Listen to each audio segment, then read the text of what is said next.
Volume de processos. Os tribunais podem estar sobrecarregados com um grande número de processos em andamento. A demanda excedente e a falta de recursos suficientes podem resultar em atrasos na tramitação dos processos. Complexidade do caso. Processos que envolvem questões legais complexas, fatos controversos ou disputas entre as partes podem exigir um tempo considerável para análise, pesquisa e tomada de decisões.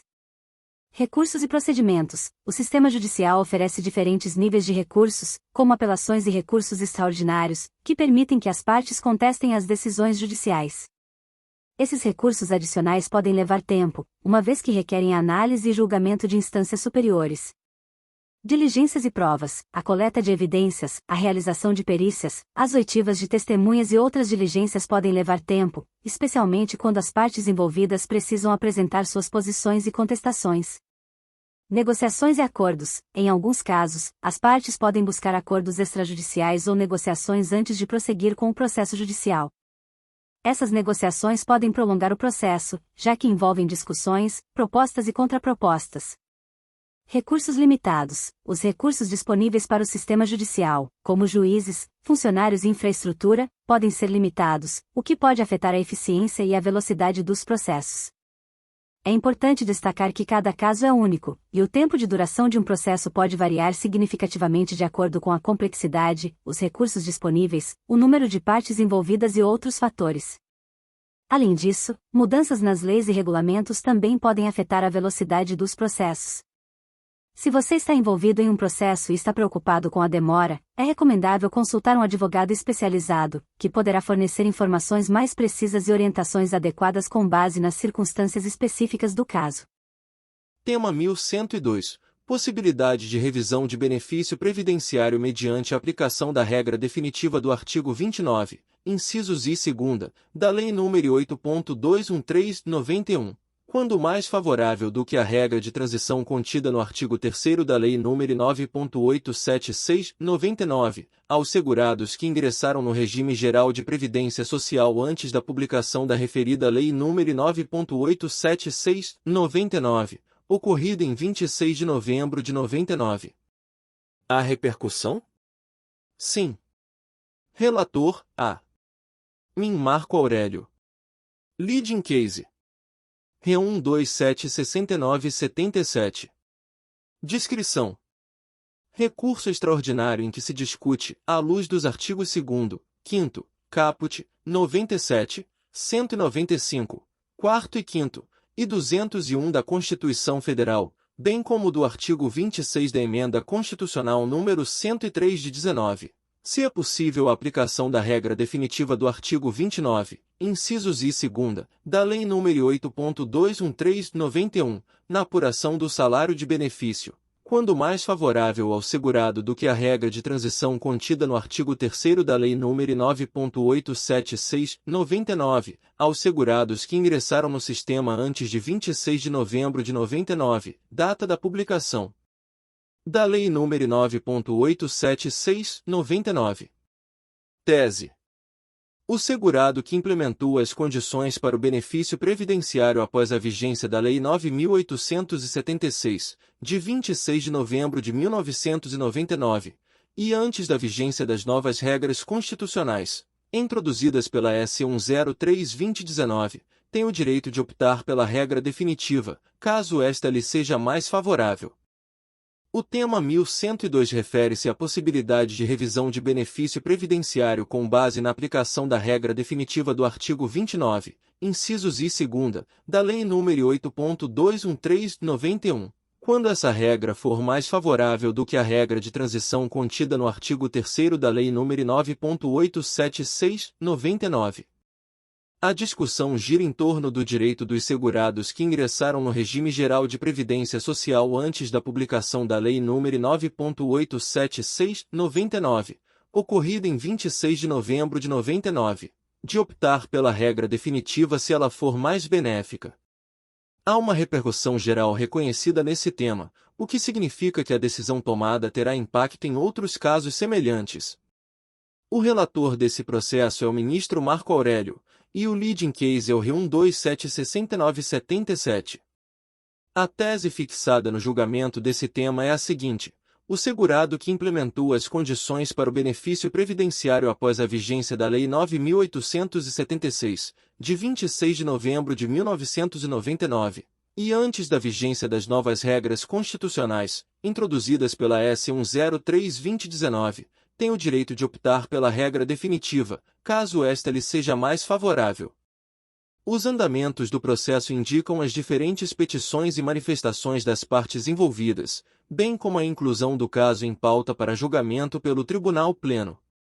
A revisão da vida toda é uma possibilidade de cálculo da aposentadoria que permite incluir os salários de contribuição anteriores a julho de 1994, data em que entrou em vigor o Plano Real no Brasil.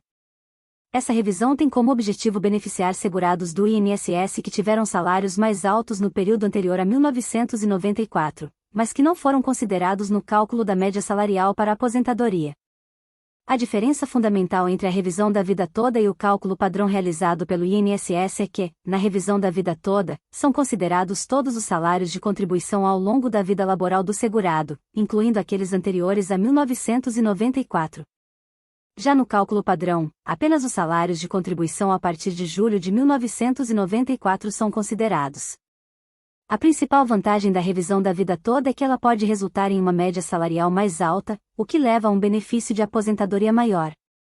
Isso é especialmente benéfico para aqueles segurados que tiveram salários mais altos no período anterior a 1994 e cuja exclusão desses salários no cálculo da média salarial poderia diminuir substancialmente o valor do benefício. No entanto, é importante destacar que a revisão da vida toda não é automática e precisa ser solicitada pelos segurados junto ao INSS ou por meio de ação judicial. Além disso, nem todos os segurados são elegíveis para a revisão, pois depende de cada caso específico e da análise dos salários de contribuição ao longo da vida do segurado. É recomendável que os interessados em obter a revisão da vida toda busquem orientação jurídica especializada, como um advogado previdenciário, que poderá avaliar o caso individualmente e fornecer orientações adequadas sobre o processo de solicitação ou de ação judicial. Em resumo, a revisão da vida toda oferece uma oportunidade de considerar os salários de contribuição anteriores a julho de 1994 no cálculo da aposentadoria, podendo resultar em benefícios mais vantajosos para determinados segurados. A questão da revisão da vida toda no INSS tem sido objeto de debates e discussões jurídicas. Embora eu possa fornecer informações gerais, é importante ressaltar que as decisões específicas e as possíveis consequências podem variar de acordo com a jurisdição e as circunstâncias individuais. A revisão da vida toda é uma possibilidade de revisão de benefícios previdenciários, em que se busca considerar toda a vida contributiva do segurado, inclusive os períodos anteriores a julho de 1994, quando foi implementado o Plano Real e ocorreu a mudança na forma de cálculo do salário de benefício. Atualmente, o INSS tem adotado uma posição de suspensão da revisão da vida toda, alegando que aguarda decisões finais dos tribunais superiores para estabelecer uma posição definitiva sobre o tema. O que deve acontecer no futuro em relação a essa revisão específica ainda é incerto. É possível que ocorram decisões judiciais que estabeleçam critérios claros para a aplicação da revisão da vida toda, podendo resultar em novas regras ou diretrizes a serem seguidas pelo INSS. Para obter informações mais precisas sobre o andamento da revisão da vida toda e suas possíveis consequências, recomenda-se buscar orientação jurídica especializada, como a consulta a um advogado previdenciário. Um profissional qualificado poderá avaliar sua situação específica e fornecer orientações adequadas com base na legislação e nas decisões judiciais vigentes. Lembrando que as informações aqui fornecidas são de caráter geral e não constituem aconselhamento jurídico específico. É sempre importante buscar a orientação de um profissional para tratar de questões previdenciárias. A situação da revisão da vida toda no INSS continua em constante evolução e pode variar de acordo com o andamento de processos judiciais e decisões dos tribunais. Embora seja difícil prever exatamente o que acontecerá no futuro, existem algumas possibilidades a serem consideradas. Decisões judiciais. Novas decisões judiciais podem ser proferidas em diferentes instâncias, como tribunais regionais e superiores, estabelecendo precedentes e diretrizes sobre a revisão da vida toda. Essas decisões podem afetar a forma como o INSS avalia e processa os pedidos de revisão. Mudanças na legislação. É possível que haja mudanças na legislação previdenciária que estabeleçam regras mais claras e abrangentes sobre a revisão da vida toda. Essas mudanças podem ser implementadas por meio de leis ou decretos que visam regularizar a situação e fornecer orientações específicas. Negociações e acordos. O INSS e as partes interessadas, como associações de beneficiários ou advogados previdenciários, podem buscar negociações e acordos para resolver a questão da revisão da vida toda de forma mais ampla. Esses acordos podem resultar em diretrizes específicas sobre como o INSS irá proceder em relação aos pedidos de revisão. Tramitação dos processos. Os processos judiciais relacionados à revisão da vida toda podem seguir seu curso normal, passando por diferentes instâncias e tribunais. O tempo necessário para uma decisão final pode variar, levando em consideração a complexidade do caso, a carga de trabalho do sistema judiciário e outros fatores. É importante ressaltar que as informações aqui fornecidas são baseadas no conhecimento atual e podem estar sujeitas a alterações. Para obter informações atualizadas e precisas sobre a revisão da vida toda e suas possíveis consequências, é altamente recomendável buscar aconselhamento jurídico especializado.